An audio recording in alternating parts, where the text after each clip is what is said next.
In this video, we will discuss about the in vivo results of the isolated cluster T cells from the patient. In the previous video, we have discussed the in vitro results where we have seen the tumor cells from the cluster, where we have seen the T cells from the clustered tumors or from the clustered APCs have shown better performance in terms of the tumor killing, that is the melanoma cells compared to the singlet T cells. So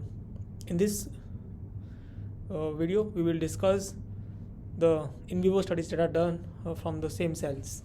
that is portion of the cells used for in vitro studies and other portion of the cells are used for in vivo studies. So in the in vivo studies they check for the different markers, that is CD8 plus cells, CD137 and PD-L1, and they are able to see that all these three markers are found to be higher in the case of clustered, either in the case of clustered tumor cells or in the clustered APC cells compared to the singlet T cells. And then they further check the activation markers, that is CD37 plus T cells or CD39 plus PD1 T cells, and they are able to see that these activations markers of the T cells are also found to be higher in the case of cluster T cells compared to the singlet T cells. And then they thereafter, once validating the activation markers and also the markers of the T cells that are usually found to have a more anti-tumor efficacies, then they check the tumor volume, the actual effect on the suppressions or delayed progressions of the tumors. And in that case they are able to see that for the case of T cells from the singlets, the increase in the tumor volume is same as we have seen in the case of control, where there is no T cells used. Whereas for the case where T cells from the tumors clusters are used or T cells from the APC clusters are used, we are able to see some delayed progressions of the tumor growth after this 28 days, and this delay is significant compared to the increase in the tumor volume in the case of control or in the case of singlet. This indicates that the clustered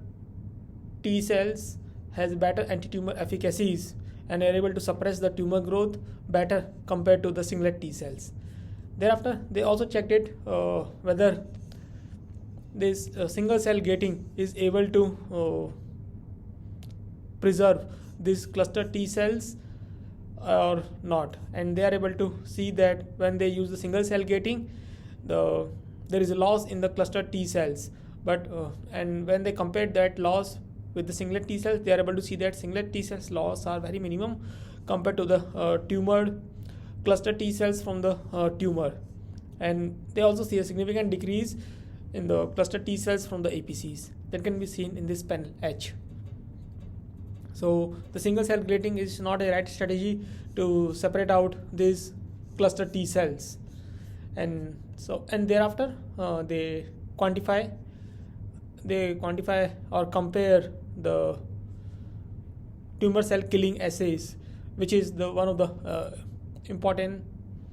objective of any tumor infiltrating,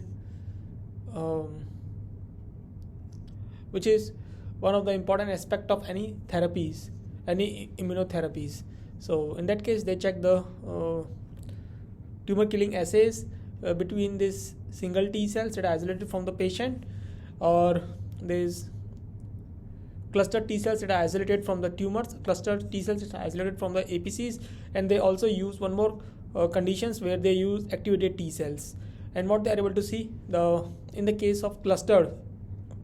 T cells either from APC or from the tumors, the tumor killings is higher compared to the single T cells or from the activation T cells. And these things they have seen in the case of multiple patients, that can be seen in this P8, P17 and P18. But in the case of this P19, we can see that those increase is significant only for the tumor case, but for the other cases, that is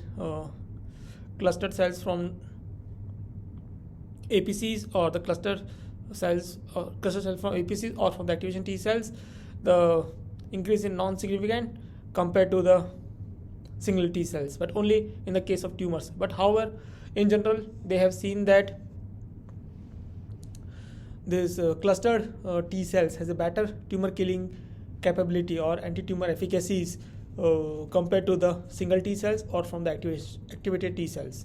indicating that the clustered T cells could be a better alternative to use for immunotherapeutic approaches compared to the single T cells, as the cluster T cells shows not only the gene expression changes that favors the anti-tumor efficacies, but at the same time their in vivo and in vitro results also shows their tumor killing capabilities better than the other conditions. So that's all for this video, and this is the last part of the main figure. And if you need to understand more about these experiments in detail and want to refer to the supplemental figures, you can go through the reference that has been provided in the description. That's all for this video. Thank you for your time.